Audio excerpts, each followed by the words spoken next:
সর্বশেষ যেই মানুষটাকে আল্লাহ জান্নাত দিবে, এরপরে কোনো মানুষকে আল্লাহর জান্নাত দিবে না, ওই মানুষটাই হবে সর্বশেষ জান্নাতি। এই মানুষটাকে ঈমানের বদৌলতে আল্লাহ জান্নাত দিবে। হাজারো হাজারো বৎসর সে জাহান্নামের আগুনে জ্বলবে, আল্লাহকে শুধু ডাকবে ইয়া হান্নান ইয়া মান্নান কয়া ডাকবে। আল্লাহ পাক তার ডাকে কোনো জবাব দিবেন না, শাস্তি তার পেতে হবে মেয়াদ পর্যন্ত।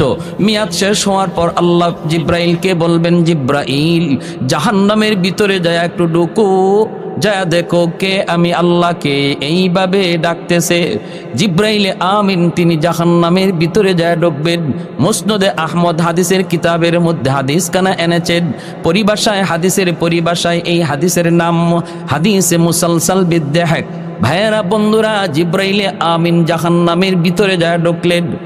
জাহান্নাম তালাশ করে জিব্রাইল ওই মানুষটারে পায় না। আওয়াজ জিব্রাইল শুনতে পান, কিন্তু মানুষ তিনি পান না। আল্লাহকে ডাক দিয়ে বলি, মালিক আওয়াজ তো আমিও পাই, ডাকতেছে তোমাকে ইয়া হান্নান ইয়া মান্নান ইয়া হান্নান ইয়া মান্নান কয়া ডাকতেছে।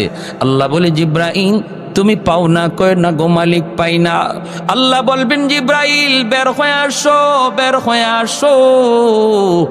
জিব্রাইল আমিন বের হয়ে আসার পর মালিক তার কুদরতি হাত মোবারক জাহান্নামের ভিতরে নিজেই ঢুকায়া দিবেন। একটা মানুষ হাজার হাজার কোটি কোটি বৎসর জাহান্নামের আগুনে জ্বলার কারণে এই মানুষটা আর মানুষের কোনো আকৃতি নাই, নাক মুখ চোখ তার চেনা যায় না, কয়লার টুকরার মতো হয়ে গেছে রে। জাহান্নামের আগুনে জ্বলতে জ্বলতে কয়লার টুকরার মতো হয়ে গেছে। আল্লাহ পাক রব্বুল আলামিন কুদরতি হাতের মধ্যে তার উঠাবেন। উঠে আল্লাহ পাক বলবেন, বান্দারে কেন আমাকে তুমি ডাকতেছো? জাহান্নাম তো আমাকে ডাকার জায়গা নয়, আমাকে ডাকার জায়গা ছিল দুনিয়ার জগৎ। দুনিয়াতে একবার যদি আমাকে ডাক দিতে ৭০ বার আমি জবাব দিতাম, যেরকম সুবহানাল্লাহ। তাহলে বলুন তো, আমল করার জায়গা মরার পরেই না মরার আগে? এ ভাই খেয়াল করে শোনা, আল্লাহ পাক রব্বুল আলামিন বলবে, বান্দা কেন ডাকো একটু বলো। তখন বলবে, মালিক ও মালিক, দুনিয়াতে আমি আমল করতে পারি নাই, আমলের মধ্যে আমার অনেক ঘাটতি, কিন্তু মালিক উলামায়ে কেরামের জবানে শুনেছি তোমার নাম রহমান, তোমার নাম হলো রহিম। আল্লাহ রহমান নামের খাতিরে একটু রহম করবানি, রহিম নামের খাতিরে মায়া করবানি। আল্লাহ পাক রব্বুল আলামিন তখন তারে আবে হায়াতের পানি দিয়ে ধুইয়া মানুষের আকৃতি আনবেন। রব্বুল আলামিন বলবে, একটু দয়া করার কথা বলছো, করব, কি চাও তুমি বলো। কয়, আল্লাহ আমাকে তুমি জাহান্নামের নিচে ফেলায় রাখছো, দয়া করে যদি একটু উপরে উঠাইতা, একটু যদি তুমি জাহান্নামের উপরে দরজার কাছে রেখে দিতা গো। ও মালিক তুমি তো পারো, তোমার নাম রহমান। আল্লাহ পাক রব্বুল আলামিন তখন বলবে, বান্দা ঠিক আছে, আমি তোমার উপরে রহম করলাম, কথা আমি রাখলাম, কিন্তু ওয়াদা করো, ওয়াদা করো এরপরে আর তুমি কিছু চাইবা না। কই না গো মালিক, আমি আর কিছু চাইবো না। জাহান্নামের দরজার পাশে এনে আল্লাহ তারে রেখে দিবেন। কিছুক্ষণ পরে আবার আল্লাহকে ডাক শুরু করবে, ইয়া হান্নান ইয়া মান্নান কয়া আবার ডাক শুরু করলো। বান্দা কি হয়েছে, আবার কেন ডাক দিয়েছো? কইব, মালিক আমাকে যেই জায়গায় তুমি রেখে দিয়েছো এই জায়গাটা জাহান্নামের দরজার পাশ। আল্লাহ তুমি আমারে যেইখানে রাখছো এটা জাহান্নামের দরজার পাশ। এই জায়গাটা যেমন দরজার পাশ, ওই জায়গাটাও দরজার পাশ। আল্লাহ তুমি যদি আমাকে দয়া করে এই পাশে না রেখে ওই পাশে রেখে দিতা। তোমার নাম তো রহমান, তোমার নাম তো রহিম। বলুন তো আপনারা বুঝে থাকলে বলুন, দরজার এই পাশ ওই পাশ বেশ কম আসেনি না নাই? আরো জোরে। এই পাশ হলো জাহান্নামের ভিতর, আর সে এখন যে পাশে যাইতে চায় এটা জাহান্নামের বাহির। সে এই কথা কয় না আল্লাহ আমারে জাহান্নামের বাহিরে দিয়া দেও, এই কথা কয় না, না কয়ে বুদ্ধি করে কয় আল্লাহ আমারে যেখানে রাখছো এটা তো দরজার পাশ, তো এই পাশে না রাখে আমার ওই পাশে রেখে দাও। আল্লাহ পাক রব্বুল আলামিন তখন বলবে বান্দা তুই না ওয়াদা করেছিলে আর কিছু চাইবি না?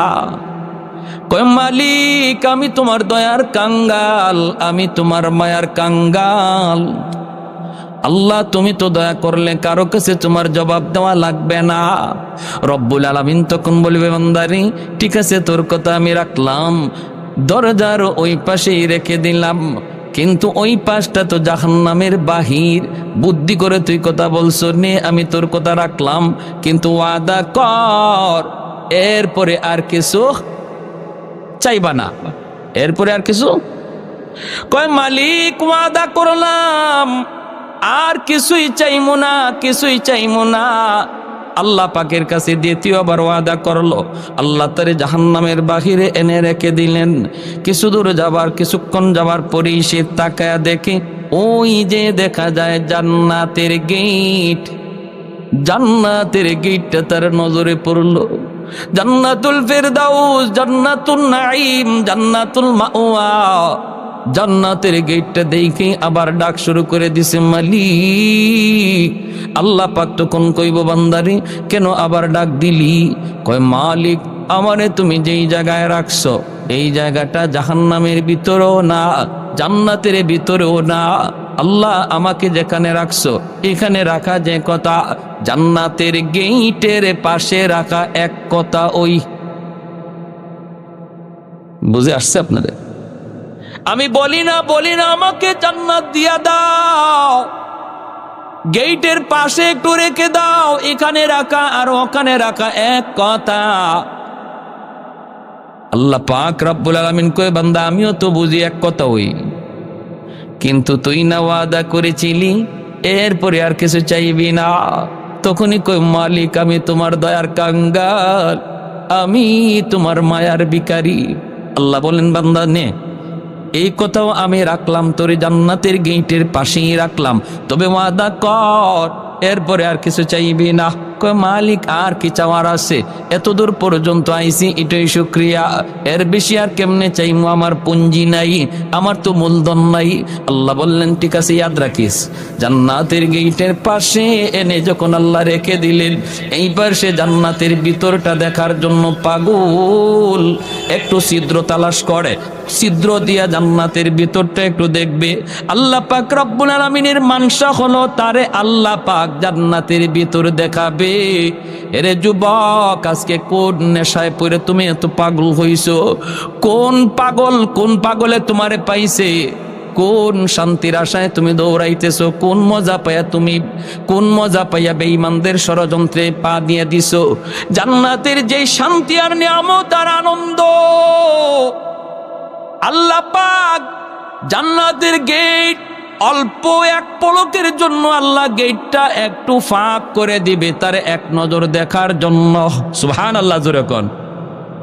যেই মাত্র নজরটা একটু এক পলকের জন্য জান্নাতের ভিতরে পড়ছে সাথে সাথে আবার গেট লেগে গেল। এক পলকের জন্য জান্নাতের আরামাইশ আনন্দ আর চিত্ত বিনোদনের যেই দৃশ্য আল্লাহ রেখে দিয়েছে এই দৃশ্য দেখা মাত্রই আবার পাগল হইয়া ওয়াদার কথা বইলা আবার ডাক শুরু করছে। আল্লাহ আবার বলবে বান্দা আবার কেন ডাক দিলি? তখনই কয় আল্লাহ আমারে কি দেখাইছো তুমি? এতদিন দেখি নাই, ভালোই তো ছিলাম, দেখে তো পাগল হয়ে গেলাম। আল্লাহ কি রাখছো তুমি জান্নাতের ভিতরে? আদাতুল ইবাদিয়াস সালিহিন মা লা আইনুন রাআত ওয়ালা উযুনুন সামিআত ওয়ালা খাতারা আলা কলবি বাশার। আল্লাহ নিজে বলেন জান্নাতের ভিতরে এমন আরাম আয়েশ আমি আল্লাহ রেখে দিয়েছি তোমাদের চোখ কোনোদিন এমন আরামায়েশ দেখে নাই, কান কোনোদিন এমন আনন্দ আরামায়েশের কথা শুনে নাই, এমনকি তোমাদের অন্তর কোনোদিন কল্পনাও করতে পারে নাই এত আনন্দ এত আরাম আমি জান্নাতে রেখে দিয়েছি রে বান্দা। ভাইয়েরা বন্ধুরা, এই দৃশ্যটা দেখা মাত্রই সে পাগল হয়ে আবার ডাক দিবে। আল্লাহ পাক রব্বুল আলামিন বলবে, বান্দা কি হয়েছে বল? কয় মালিক, আমার এক নজর দেখে তৃপ্তি মিটে নাই, আল্লাহ আমাকে তুমি একটু ভালো করে দেখার সুযোগ দিবানি। আমি শুধু জান্নাতের ভিতরে ঢুকবো দেখার জন্য, দেখি আবার দৌড় দিয়া বের হয়ে আসবো। আমি জান্নাতে থাকবো না, কারণ থাকার মতো আমার কাছে কোনো মূলধন নাই, পুঁজি নাই, আমার তো জীবনে নেক আমল কম। আল্লাহ আমি তো আমল করতে পারি নাই, কিন্তু অন্তরের মধ্যে ঈমান রয়েছে।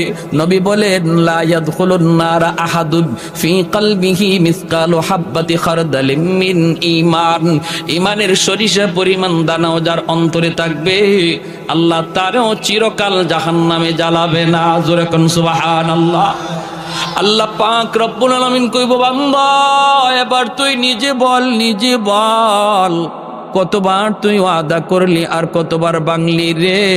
তখনও কইব, মালিক আমি তোমার দয়ার কাঙ্গাল, আমি তোমার মায়ার কাঙ্গাল। আল্লাহ পাক তখনও তার উপরে দয়া করবে। কেন দয়া করবে না? কারণ আল্লাহর মানসাই হলো তারে জান্নাত দেওয়া, সর্বশেষ জান্নাতি। এরপরে কোন লোককে আল্লাহ আর জান্নাতে দিবে না, সেই সর্বশেষ জান্নাতের দরজা আল্লাহ সিলগারা মারবে, আর কোনো মানুষ জান্নাতে ঢুকতে পারবে না। এই মানুষটারে আল্লাহ বলবে, যা দিলাম তোরে জান্নাত দেখার, কিন্তু সময় কদ্দূর? আল্লাহ ঢুকমু আর বের হয়ে আসুন। আল্লাহ পাক কয়, এই কথার মধ্যে ওয়াদা সিনি, ওয়াদা কয় ওয়াদা 100%। বলে আগের মতোই না? নতুন করে কয় না, আগের মতো না, আগের মতো না, এই ওয়াদা আমি ভাঙবো না, ঢুকবো আর বের হয়ে আসবো। আল্লাহ বলতেছেন বারবার, শোন ভালো করে বল, আগের মতো নাকি পাকা পোক্তা? কয় পাকা পোক্তা। আল্লাহ আগের মতো হবে না। এইবার আল্লাহ পাক বললেন, ঠিক আছে ঢুকবি আর বের হয়ে আসবি, দেরি করবি না। যেই মাত্র আল্লাহ পাক জান্নাতের গেটটা একটু খুলে দিবেন তারে জান্নাত দেখার জন্য, মায়ার নবী হাদিস শরীফের ভিতরে বলেন, এই লোকটা তখন 16ই ডিসেম্বরে দৌড় প্রতিযোগিতায় যেমন বাচ্চারা দৌড় দেয় কোমর একদম শক্ত কইরা, সেও এরকম প্রস্তুতি নিবে দৌড় দেওয়ার জন্য। গেটটা খোলা মাত্রই এমন একটা দৌড় দিছে, আর পিছনের দিকে আর ফিরে তাকায় না, শুধু ভিতরে ঢুকে দেখা দেখি বন্ধ, খালি ভিতরে ঢুকে। ওর মনে ইচ্ছা হইল আগে ভিতরে ঢুকি, বের হতে যেন সময় লাগে, দেখমু পরে, আগে ভিতরে ঢুকি, যদি আল্লাহ কয় বের হ, বাইরে বার সময় খালি দেখমু। এমন দৌড়, আর পিছনে তাকায় না। আল্লাহ পাক দিছে ধমক, এই বান্দা থাম। ধমক খাইয়ে থামছে। আল্লাহ পাক কয়, কি রে, এটাই ওয়াদা ছিল? এটাই কি তোমার সাথে কথা ছিল? বের হও। যখনই আল্লাহ বলছে বের হও, তখনই মাথাটা নিচের দিকে দিয়া অনুতপ্ত হইয়া অনুশোচনার সাথে কই, মালিক তুমি আমাকে বুঝি জান্নাত থেকে বের করে দিবা? আল্লাহ পাক কয়, আমি কেন বের করব? তুই তো নিজেই বললি জান্নাতে ঢুকবি আর বের হয়ে আসবি। কোন মালিক, তুমি যদি আমাকে জান্নাত থেকে বের করে দাও গো, তাহলে তোমার ওয়াদা ভাঙ্গা হবে। আল্লাহ রে কয়, কথা বুঝছেন? আমারে যদি এখন তুমি জান্নাত থেকে বের করে দেও, তোমার ওয়াদা ভাঙ্গা হবে। আল্লাহ পাক কইলি কি তুই? আমি তোর সাথে কখন ওয়াদা করলাম? এতক্ষণ পর্যন্ত শুধু ওয়াদা করলি তুই আর ভাঙলেও তুই, এখন আমি তোর সাথে কখন ওয়াদা করলাম? কয় মালিক, আমার সাথে ওয়াদা করো নাই, কিন্তু মুমিনদের সাথে কোরআনে ওয়াদা করেছো। আমি উলামায়ে কেরামের জবানে শুনছি, আল্লাহ তুমি যারে একবার জান্নাত দাও, এই জান্নাত থেকে আর তুমি বের করো না, এটা তোমার ওয়াদা নি। আল্লাহ পাক কই, হয় এটা তো আমার ওয়াদা ঠিকই আছে। কই যদি ওয়াদা ঠিক থাকে, আমি তো কোনো না কোনো শুরুতে বুদ্ধি করে হোক আর চালাকি করে হোক ঢুকে গেছি। আমি তো জান্নাতে ঢুকে পড়েছি, বুদ্ধি করে হোক আর চালাকি করে হোক জান্নাতে ঢুকে পড়েছি। এখন যদি তুমি আমাকে বের করে দেও, তোমার ওয়াদা খেলাফি হয়, রব্বুল আলামিন তখন কুদরতি মুস্কি হাসলেন। সুবহানাল্লাহ, জোরে কর, আর একটু জোরে কর না সুবহানাল্লাহ। আল্লাহ কুদরতি মুস্কি হাসা কই, বান্দারে চালাকিটা তো কম করলি না। মনে হয় বাঙালি, চালাকিটা তো কম করলি না। হ্যাঁ, সব খবর না রাখলো এক খবর রাখছো, আমার ওয়াদার খবর, ঠিক কিনা? ঠিক আছে, তুমি যা শুনেছো ঠিক শুনেছো, ঠিক শুনেছো। ওই জায়গাটার মধ্যে আল্লাহ হাসছেন। জিব্রাইল আমিন যখন নবীরে এই হাদিস শোনাইতেছেন, তো আল্লাহ নবী এখানে হেরি চালাকি শুনে আল্লাহ নবী হাসে দিছেন, জিব্রাইল আমিন হাসে দিছেন। তা আল্লাহ নবী জিজ্ঞেস করতেছে, নবী সাহাবীদেরকে শোনাইতেছেন, সাহাবায়ে কেরাম এখানে হাসে দিচ্ছেন। সাহাবায়ে কেরাম আল্লাহ নবীরে জিজ্ঞেস করে, নবীকে হাসলেন কেন? নবীকে আমি হাসছি কেন এটা কি বলবো? জিব্রাইল আমারে শোনায় আর হাসে। জিব্রাইল হাসছে। আমি জিব্রাইলকে জিজ্ঞেস করেছিলাম, ভাই জিব্রাইল আপনি হাসলেন কেন? জিব্রাইলে কয়, নবীকে আমি হাসবো না, আল্লাহ নিজেই হাসে দিছে। হের কথা শুনে আল্লাহ নিজেই হাসে দিছে। এজন্য এই হাদিস আমাদেরকে আমাদের উস্তাদরা পড়াইছেন, আমিও আপনাদেরকে শোনাইলাম। এই জায়গাতে আইসা সবারই একটু মুচকি হাসি বের হয়। আর এই হাসিটা এমন এক সুন্নত, সাহাবায়ে কেরামের সুন্নত, নবীর সুন্নত, জিব্রাইলের সুন্নত, আল্লাহর সুন্নত। সুবহানাল্লাহ। কিয়ামত পর্যন্ত আমার নবীর এই হাসিটা জারি থাকবে। এজন্য হাদিসের পরিভাষায় এই হাদিসটাকে হাদিসে মুসালসাল বিদ্দেহেক বলা হয়। এজন্য বলছিলাম হাসি আনন্দ ইসলামে আছে, নবীজিও কৌতুক করেছেন। এরপরে ঘটনাটা কি হয়েছে তার সাথে আমি পরে বলতেছি, শুধু একটু কথা বলে নেই।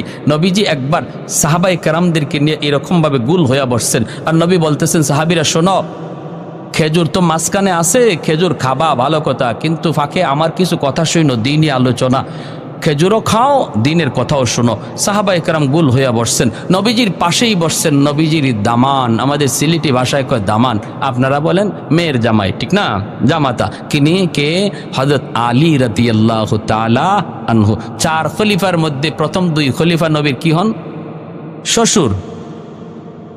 জিগাও নে, খেলোয়াড়ের নাম যুবকরা সবার আগে কইব, কিন্তু এই জিনিসের খবর নাই। 4 খলিফা, প্রথম 2 খলিফা নবীর কি হন? শ্বশুর। পরের 2 খলিফা জামাই, হযরত ওসমান গনি আর হযরত আলী রাদিয়াল্লাহু তাআলা আনহু। এই দুজন হলেন নবীজির মেয়ের জামাই।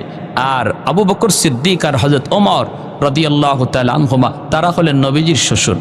তো আলী রাদিয়াল্লাহু তাআলা আনহু নবীজির মেয়ের জামাই, অর্থাৎ খাতুনে জান্নাত ফাতেমা রাদিয়াল্লাহু তাআলা আনহাকে নবী আলীর কাছে বিয়ে দিয়েছিলেন। এই হিসাবে জামাই, আবার আরেক সম্পর্কে চাচাতো ভাই।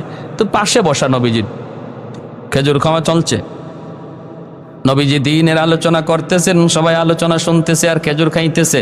খেজুর খাওয়া শেষ, আলোচনাও শেষ। এইবার নবী বলেন, শোনো, অনেক আলোচনা হলো, মাঝখানে একটা খেজুরের স্তূপ, এটাও শেষ।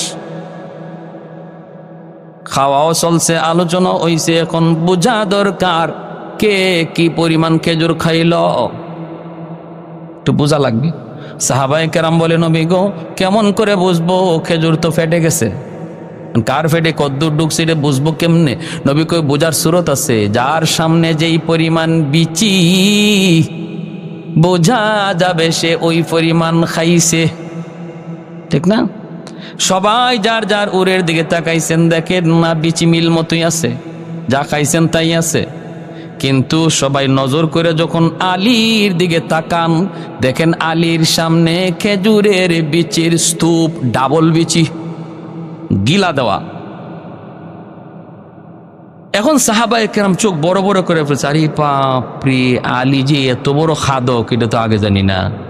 হ্যাঁ, আমরা নবীজির হাদিস শুনতেছি, কথা শুনতেছি, হ্যাঁ, মনোযোগ আমাদের এদিকের। আর আলী তো দেখা যায় ফাঁকে দিয়ে খেজুর 2টা করে মারছে, বুঝছেন? এখন হযরত আলী রাদিয়াল্লাহু তাআলা উনি নিজের উরে তাকাইছেন, নিজের দিকে তাকায় উনি বেকুব বনে গেছে, ইন্না লিল্লাহ, আমার সামনে এত বেশি কি? আমি তো এত খেজুর খাই নাই, আমার সামনে এত বিচি। আর সবাই ওনার দিকে তাকাইতেছে, চোখ বড় বড় করে। উনি সরে গেছে শরমের মধ্যে, লজ্জায়। কিছু মানুষ আছে দেখবেন, আপনি যত কথাই কন, কথা কইবেন আপনি কন, কিন্তু এর খানা বন্ধ নাই, ঠিক না? আর কিছু মানুষ আছে কথা কওয়ার সময় যদি, খানা খাওয়ার সময় যদি কথা কয়, হ্যাঁ হাতে খানা প্লেটের মধ্যে হাত রেখে বয়ে থাকে, খাইতেই পারে না। আর মাশাআল্লাহ কেউ আছে মেশিন চলছে, তুমি যত গল্পই করো মেশিন চলবো, ঠিক কিনা? ওই অবস্থায় আল্লাহর নবী, রহমতের নবীও তাকাইছেন, সবাই তাকাইছে আলীর দিকে। আলী চিন্তায় পড়ে গেছেন যে আমি তো এত খেজুর খাই নাই, বিচি আসলো কোত্থেকে? হঠাৎ করে তাকাইছেন শ্বশুরের দিকে, নবীজি পাশেই বসা, দেখেন আল্লাহর নবীর সামনে খেজুরের বিচি একটাও নাই, একদম খালি, অথচ নবী খেজুর খাইছেন। আলী কেমন বুদ্ধিমান ছিলেন, আলী তো টের পেয়ে গেছেন যে আচ্ছা আমার শ্বশুর তো এখানে আমার একটা লজ্জায় পালাইছেন, শরম দেওয়ার চাইছেন। শ্বশুরে খেজুর খাইছেন ঠিক, আর গোপনে গোপনে বিচি রাখছেন আমার সামনে। নবীজি খেজুর খাইছেন ঠিকই, কিন্তু বিচি রাখছেন জামাইয়ের উড়ো, জামাইয়ের সামনে, জামাইয়ের শরম দেওয়ার জন্য। শ্বশুর জামাই পাশাপাশি বসা যায় তো? আপনাদের এলাকায় বসে? বিভিন্ন জায়গায় শ্বশুর সামনে জামাই আসতে চায় না, শরম পায় না, এটা নিয়ম না। শ্বশুরের কাছে বসে গল্প করা যায়, শ্বশুরের কাছে বসা যায়, হারাম জায়গায় বসা যায় না। শালির সামনে বসবেন না, এটা হারাম। হ্যাঁ, এটা হারাম, এটা হারাম। যতই আপনার চাচতলি চাচি শাশুড়ি হোক, তার সাথে পর্দা করা ফরজ, সামনে যাওয়া হারাম। শ্বশুরের কাছে বসেন। আল্লাহর নবীর দিকে যখন হযরত আলী তাকাইছেন, দেখেন কোনো বিচি নাই। এই শুনেন এবার আলীর কথাটা। নবী বলতেছেন, যার সামনে যেই পরিমাণ বিচি আছে বোঝা যাবে সে ওই পরিমাণ খাদক, আর এত পরিমাণ খাওরা, এমন খাইতো চিনে। হযরত আলী বলেন, ইয়া রাসূলুল্লাহ, আমার একটা কথা আছে। কি কথা? যার সামনে যেই পরিমাণ বিচি আছে বোঝা গেল এই পরিমাণ খাইছে, এটা ভালো কথা, কিন্তু যিনি খেজুরের সাথে বিচি সহ খাইছে ইনি কত বড় খাওরা। বুঝছেন কেমন হইছে? আমরা তো বিচি রাখছি, কিন্তু আমাদের মাঝে এমনও কেউ আছে যিনি বিচি সহ খাইলিস। আল্লাহর নবী মুস্কি হাইসা বলেন, আলী ঠিকই তুমি, আনা মদিনাতুল ইলমি ওয়া আলিয়ুন বাবুহা, আমি এলেমের শহর আর আমার আলী হলো শহরের দরওয়াজা। যেরকম সুবহানাল্লাহ, আল্লাহু আকবার। এজন্য বলতেছিলাম বিনোদনের অনুমোদন ইসলামে আছে, তবে সেটা গান বাজায়া নয়, নারী পুরুষের ডলাডলি করে নয়। আজকে 16ই ডিসেম্বর বাংলাদেশের একটা স্বাধীনতা দিবস, হ্যাঁ আনন্দ করেন, মজাক করেন, হ্যাঁ করেন, একটু আনন্দ হবেই তো স্বাধীনতা। তাই বইলে কি এটা ওই মহিলাদেরকে নিয়ে রাস্তায় ঘুরতে হবে আর রাস্তায় ডেস্ক স্টেপ বাজাইয়া গান বাজাইয়া আনন্দ করতে হবে? এর তো কোনো অনুমতি শরীয়তে নাই, ঠিক কিনা? আমার আনন্দ, বিনোদন, হাসি সব কিছু একটা লিমিটের ভিতরে থাকবে, ইসলামের গণ্ডির ভিতরে। গণ্ডির ভিতরে থেকে আপনি বিনোদন করেন, আনন্দ করেন, শরীয়তে এলাও, কিন্তু গণ্ডির বাহিরে যাবেন এটার কোনো এলাও না, ঠিক কিনা? যখনই এই লোকটা কইছে আল্লাহ তুমি ওয়াদা ভঙ্গ করবা, আল্লাহ বলছে ঠিক আছে, আমার ওয়াদার খবর তুমি জানছো, কথা ঠিক, আমার ওয়াদা, যাও আমি তোমার জান্নাত দিয়েই দিলাম। জোরে কোন সুবহানাল্লাহ। ভাইয়ের আমার, তাহলে এই জায়েজ না জায়েজ, হালাল হারামের কথাগুলি, শরীয়তের বিধিবিধানগুলি আজকে আমাদের যুব সমাজ জানে না। তাদেরকে জানানো প্রয়োজন, কাছে টানা প্রয়োজন, দিল থেকে মহব্বত করে কাছে আনা প্রয়োজন। বাবা যুবক, বুঝাইলে অনেক যুবকই বুঝে, আলহামদুলিল্লাহ, কোন ঠিক কিনা? অনেক যুবকের পরিবর্তন এসেছে, অনেক যুবকের পরিবর্তন। ফোন দেয় আমাদেরকে, হুজুর আমার জীবন চেঞ্জ হয়ে গেছে, হুজুর আমি আমার পথ বদলায় ফেলছি, আলহামদুলিল্লাহ হুজুর আপনার ওই বয়ানে, আপনার ওই বয়ানে হুজুর আমি অনেক পরিবর্তন। কত যুবক মসজিদে আসে, হুজুর আমার দাড়ি ছিল না, দাড়ি রাখছি, হুজুর আমার মাথায় টুপি ছিল না, টুপি রাখছি। দিল থেকে কথাগুলি বললে আলহামদুলিল্লাহ সমাজের যুব সমাজ এখনও তারা প্রস্তুত কথা নেওয়ার জন্য। এজন্য আমি কথাগুলি বললাম, যুবক আল্লাহর দোহাই আমার জীবনের প্রতিটা কাজ যেন শরীয়তের গণ্ডির ভিতরে হয়। আর এই কথাগুলি আমি তখনই জানবো যখন উলামায়ে কেরামের সাথে চলবো, যখন মাদ্রাসা আসা যাওয়া করব, আলেম উলামা আসতেছেন শুনছি, সাথে সাথে সেখানে যেয়ে বসবো।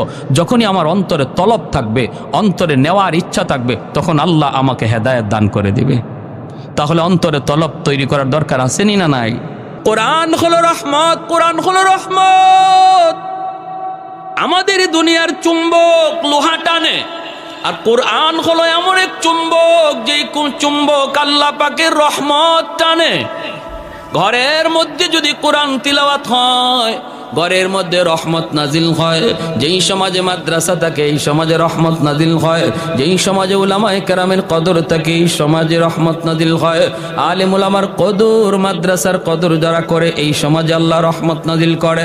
এক যুগের মানুষগুলির ঘরে ঘরে রহমত ছিল, কারণ ঘরে ঘরে তখন কোরআনের তিলাওয়াত হতো।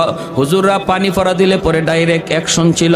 এখনের যুগে পানি ফোড়ায় কাম হয় না, তাবিজ ফোড়ায় কাম হয় না। হুজুরের কোনো দোষ না, দোষটা হলো ঘরের। যেই ঘরে কোরআন তেলাওয়াত হয় এই ঘরে রহমতের দরজা খোলা থাকে। যেই ঘরে কোরআন তেলাওয়াত হয় না, গান বাজনা চলে, টেলিভিশন চলে, নাটক সিনেমা চলে, খেলাধুলা চলে, এই ঘরে গজবের দরজা খোলা থাকে, রহমতের দরজা বন্ধ। মুসলমানের ঘরে প্রতিদিন টেলিভিশন অন করা হয়, টেলিভিশন চালু করা হয়, কিন্তু প্রতিদিন কোরআন চালু করা হয় না। ঠিক কিনা জোরে বলেন? আল্লাহর কোরআনের গিলাফটা পর্যন্ত মুসলমানের ঘরে পাওয়া যায় না। টেলিভিশনের কভার পাওয়া যায়। হুজুর পানি ফোড়া দেয় আপনার ঘরে ঢুকার জন্য, কোরআনের আয়াত পড়া হুজুরে ফু দিল, এই ফু আপনার ঘরে ঢুকতে যায়, যায় দেখে ঘরে রহমতের দরজা বন্ধ। ঠিক না? ঠিক কিনা? যায় দেখে আপনার ঘরে রহমতের দরজা বন্ধ, ফু ঢুকতে পারে না, কারণ কোরআন রহমতের দরজা ছাড়া ঢুকে না, গজবের দরজা দিয়ে কোরআন ঢুকে না। ওই যুগে ডাইরেক্ট অ্যাকশন ছিল, কারণ মুসলমানের ঘরে রহমতের দরজা খোলা ছিল। বর্তমান যুগে রহমতের দরজা আমরা বন্ধ রাখছি, গজবের দরজা খোলা রাখছি। হুজুর কোরআন পড়ে ফু দেয়, কিন্তু ফুতে অ্যাকশন হয় না। ভাইরা, আল্লাহর কালামের মধ্যে কি পরিমাণ অ্যাকশন! আমাদের সিলেটের নুরুদ্দিন ঘরপুরি রহমতুল্লাহি আলাইহি বহুত বড় আল্লাহর একজন ওলি ছিলেন। শনি মঙ্গল পারে হুজুরে পানি ফোড়া দিতেন, পানিতে ফু দিতেন, মানুষ বোতল নিয়ে আসতো পানি ফোড়া নেওয়ার জন্য, হাজার হাজার মানুষের লাইন ধরতো পানি ফোড়া নেওয়ার জন্য। হুজুরে পানি ফোড়া কেমন করে সবাই দিবেন? হুজুরে কাম করতেন কি কাম? এক কাম করতেন কি আজীব কাম। ইনি মাদ্রাসার সামনে বিশাল বড় একটা পুকুর, এই পুকুরের মাঝে ফু দিয়া হুজুর চলে যাইতেন। বুঝছেন অবস্থা? পুকুরে ফু দিয়া হুজুরে বলতেন পানি নাও। পুকুর দিকে মানুষ পানি নিত, পানিতে কাম হয়ে যাইত। লন্ডন থেকে হুজুরের এক ভক্ত আসছে, হুজুরের ভক্ত, কঠিন ভক্ত। কয় হুজুর, আমি লন্ডন থেকে আপনার পাগল হয়ে আইছি, হুজুর একটু পানি ভরার লাগি। হুজুরে কয় পুকুরও ফু দিছি। কয় হুজুর, পুকুরের এক কোনায় ফু দিছেন, আর এক কোনায় ফু গেল কেমনে? হুজুর কয় গেল কেমনে তোমার বুঝে আসে না? কয় হুজুর, আমার একই নয় না। হুজুর একই নয়, কিন্তু ইতমিনানে কলব হয় না। হুজুর, এই যে আমি একটু জগ লই আইছি, এই জগটার মধ্যে একটু ফু দেন, আমার খাস ভাবে একটা ফু দেন। হুজুর কয় তুমি খাস ভাবে ফু নিবা? ঠিক আছে, জগ ভালো করে ধরো। হুজুরে কন না সুবহানাল্লাহ। কাচের জগ, কাচের জগ। আমাদের উস্তাদরা পাশে ছিলেন, যারা নিজের চোখে দেখছেন। হুজুর বলতেছেন জগ দুই হাতে ধরো, দুই হাতে ধরো, ভালো করে ধরো, আমি ফু দিতেছি। এই লোক কাচের জগটা এভাবে ধরছে, আর আল্লাহর ওলি আস্তে যায় খালি পানিতে ফু দিছেন। ফু দেওয়া মাত্রই কাচের জগ টাস টাস করে কাচগুলা ভাঙ্গিয়া পানি মাটিতে পড়ে গেছে, চুরমার হয়ে গেছে কাচের জগ। আল্লাহর কোরআনের আসর আসেনি না নাই? জোরে বলেন।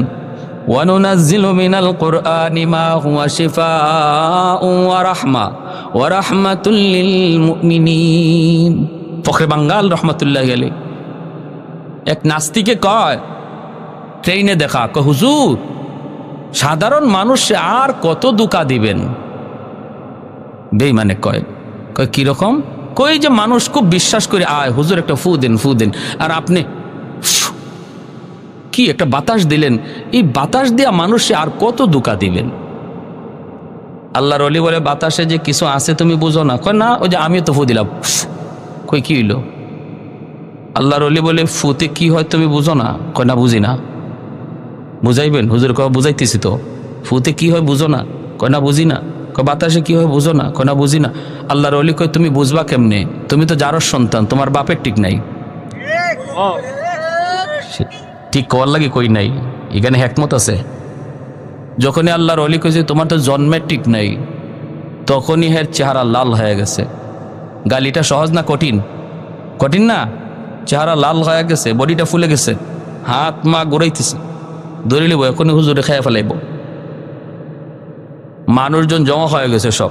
মানুষজনকে কি হয়েছে হুজুর? কি হয়েছে না? হ্যাঁ সবাই থামাইতেছে, কি বিয়া কি হয়েছে? হুজুরের সাথে লাগছে। হুজুরে চিনো? কারে চিনমুনি পরে আগে আমার কি জাত গালি দিছে হুজুরে। হুজুর কি গালি দিচ্ছেন? হুজুর কয় না বেশি কিছু কইছি না তো, আমি কইছি যারর সন্তান, জন্মের ঠিক নাই। কয় হুজুর একটু বেশি হয়ে গেছে।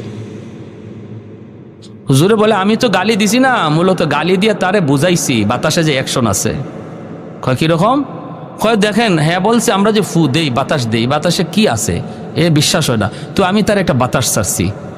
গালি এটা তো একটা বাতাস। আমি যে তারে কি মারছি, এই তোমার মারছি আমি, না মারে নাই হুজুরে, মারে নাই, কিন্তু আমি তার একটা বাতাস ছাড়ছি, নাপাক গালির বাতাস। এই নাপাক একটা গালির বাতাসে যদি তার চেহারা লাল হয়ে গেল, বডি ফুলে গেল, বডিতে এমন আসর করলো একটা বাতাসে যাইয়া আল্লাহর কালাম পাক কালাম পইরা বাতাস দিলে যে আসর হয়, এটা তারে বুঝাইছি। কি বুঝেন? যেমন কুকুর তেমন হইছে না হইছে না? 100 এজন্য বলতেছিলাম, যেই ঘরে কোরআন তিলাওয়াত হয় এই ঘরে রহমতের দরজা খোলা থাকে, রহমতের দরজা খোলা থাকে। ভাইয়েরা, যেই সমাজে মাদ্রাসার কদর, এই সমাজে রহমত নাজিল হয়, তাহলে আমাদের এলাকার জন্য যদি রহমত চাই, মাদ্রাসাকে ভালোবাসতে হবে। ঠিক কিনা? জোরে বলে, আরো জোরে। মাদ্রাসার প্রতি বিদ্বেষ রাখা যাবে না, মাদ্রাসার প্রতি কোনো ধরনের খারাপ চিন্তা রাখা যাবে না। ছোট ছোট বাচ্চাগুলি ভুল হতেই পারে, এরা মানুষ, ফেরেশতা না, ভুল হতেই পারে। আমি যদি মাদ্রাসাকে দিল থেকে মহব্বত করি, তাহলে ভুল চোখে পড়লে আমি মাদ্রাসায় এসে যেভাবে সংশোধন হয় সেভাবে বলবো। রাস্তাঘাটে মাদ্রাসার বিরুদ্ধে কথা বলে বদনাম করব না। যদি করি তাহলে বোঝা গেল মাদ্রাসার সাথে আমার দুশ্মনী। আমার বদনামের কারণে যদি একজন মানুষ তার সন্তানকে মাদ্রাসা দেওয়া থেকে ফিরায় নেয়, না মাদ্রাসা দেওয়ার চিন্তা করছিলাম, দিমু না, মাদ্রাসার ছাত্র নাকি এমন করে, এই ছাত্ররা মাদ্রাসায় না আসার কারণে যে পরিমাণ দোষী তার বাপ মা, এর চেয়ে বেশি দোষী ওই সমাজের লোকটা। ঠিক কিনা? আরো জোরে। মহব্বত আলামত হলো আমি মাদ্রাসায় এসে সংশোধনের নিয়তে আলোচনা করব। ছোট ছোট বাচ্চা, মিয়া শুনেন, ভালো করে শুনেন, স্কুল কলেজের বাচ্চাদের সাথে মাদ্রাসার ছাত্র, এই শয়তান থাকে না, শয়তান থাকে ওই মাদ্রাসার ছাত্রের লগে। একটা ছাত্ররে যদি মাদ্রাসার একটা ছাত্রকে এই লাইন থেকে শয়তানে সরাইতে পারে, তাহলে শয়তানের জীবনের সকল শয়তানির শ্রেষ্ঠ শয়তানি এটা। ঠিক কিনা? শ্রেষ্ঠ শয়তানি। এজন্য টাইম দেয় শয়তানি খুব বেশি মাদ্রাসার ছাত্রদের পিছনে। স্কুলের ছাত্রের পিছনে তো চাবি দিয়েই ছাইড়ে দিছে, আর টাইম দেওয়া লাগে না, টাইম দেয় মাদ্রাসার ছাত্রের পিছনে। কোন রকম তার এই লাইন থেকে সরানো যায় কিনা। আমরা যখন বিশেষ করে হিফজের ছাত্ররা, বিশেষ করে হিফজখানার ছাত্র, এরা একদম একদম বেহালত অবস্থা। আমরা তো হিফজে পড়ছি না, জামাতে পড়ছি। যখনই মাদ্রাসার নামাজের টাইম হতো, হিফজের ছাত্ররা মসজিদে আসতো, তখন আমরা জামাতের ছাত্ররা ওদেরকে সাইড দিতাম আর বলতাম ইয়াজুজ মাজুজ আসতেছে। কারে ঘুষি দিব, কারে কোন দিকে হালাইব লাথি দিয়া, কোন গাছের ডাল ছিঁড়বো, এটা হিসাব নাই। কারণ এতক্ষণ পর্যন্ত আসিল একটা বন্দির ভিতরে, পারছে না, শয়তানে আঙ্গুল দিয়েও পারছে না, কারণ হুজুরে বেদ সামনে। আর এখন একটু সুযোগ পাইছে, এজন্য আসতেছে। একদিন আমি সিলেট এক মাদ্রাসায় পড়ি, যখন ওই পিছনে নামাজে দাঁড়াইছে আর হিফজের ছাত্ররা পিছনে কিলাকিলি ঘুষাঘুষি শুরু করে দিছে। মাদ্রাসার একজন খুব শুভাকাঙ্ক্ষী একজন মুরব্বী মানুষ, হাজি সাহেব, মাদ্রাসার পাশেই, মাদ্রাসার দিকে খেয়াল করে, মাশাআল্লাহ খুব ভালো, কিন্তু উনি দোষ ধরে বেশি মাদ্রাসার ছাত্রদের ভুল বেশি ধরে, উস্তাদদেরকে বলে। তো ওনারে দেখলে আমরা ভয় পাইতাম, একদম সোজা হয়ে দাঁড়াই থাকতাম। উনিও মসজিদে নামাজে, আমরাও নামাজে, পিছনে ধুমধাম শুরু হয়েছে কিলাকিলি ঘুষাঘুষি। নামাজ শেষ হওয়ার পর আমি মনে মনে ভাবতেছি, আল্লাহ আজকে হাজি সাহেব যে কি কয় আল্লাহ জানে। নামাজটা শেষ হয়েছে, বলি হাজি সাহেব দাঁড়াই গেছে, হুজুর। মসজিদ নীরব। সিলেটি ভাষা বুঝেননি আপনারা? কিছু কিছু বুঝছেন। অতানি ভুয়া ফান্ডে হিকাইন, তেল লাগলে তেল দেই, ডাউল লাগলে ডাউল দেই, চাউল লাগলে চাউল দেই, আর ফুয়াইনতে যে কিতা শুরু করেন, খাইয়া তেল বানাইন, মানে যা চাইন আপনারা, আমরা তো তাই দেই। আর এই তেল খাইয়া বলে পিছনে নামাজে কিলাকিলি ঘুষাঘুষি করে। নাজিম সাহেব হুজুর দাঁড়াইছে, হাজি সাহেব বন হাজি সাহেব কি হয়েছে? ও মা, তুমি কি হয়েছে? নামাজ পড়তাম পারছি না, ফুয়াইনতের কিলাকিলি আর ঘুষাঘুষির তেলায়। হুজুরে কয়, হাজি সাহেব হনুকা ফুয়াফানে পিছনে ঘুষাঘুষি কইরা তো আমার আপনারে নামাজ পড়ার সুযোগ করে দিছে। হয়ে অতা কিতা মাতুন আপনি বলে যে অত তো শয়তান আইবার লইছিল আমার আপনার দ্বারো, আইয়া আমারে আপনারে কিলাকিলি লাগাইতো, ফুয়াফানে পিছনে শয়তানরে আটকায় রাখছে। নইলে তো আমি আপনি কিলা কিলি লাগাই দিতাম। কই ওটা হাদিস তো হুজুর আগে শুনছি না, তে তো বালা, তে তো ফুয়াইনতে বালা কাম করছো। বুড়া মানুষ, আমি কি কিলগুশি লইতে পারতাম নি? এই অবস্থা। এজন্য বলি ছোটো ছোটো বাচ্চারা একটু এদিক সেদিক নড়াচড়া হরকত করব, এগুলা মায়ার দৃষ্টিতে দেখবেন, মায়ার দৃষ্টিতে। কারণ এরা জেনতেন কোনো মানুষ না, আল্লাহর পছন্দকৃত, আল্লাহর বাছাইকৃত, আল্লাহ বাছাই করে আনছেন। এই সিনার মধ্যে আল্লাহর কালাম আমানত থাকবে। মায়া করে ডাক দেবেন, বাবা এদিকে আসো, নেসাবজি এদিকে আসো, মুন্সি সাহেব এদিকে আসো, নাম ধরেও না। আল্লাহ সবাইকে বোঝার এবং আমল করার তৌফিক দান করুন। যা কিছু শুনলাম, হ্যাঁ বিচ্ছিন্ন কিছু কথা বললাম, আল্লাহ সবাইকে আমল করার তৌফিক দান করুন। ওয়া আখির দাওয়ানা আনিল হামদুলিল্লাহ।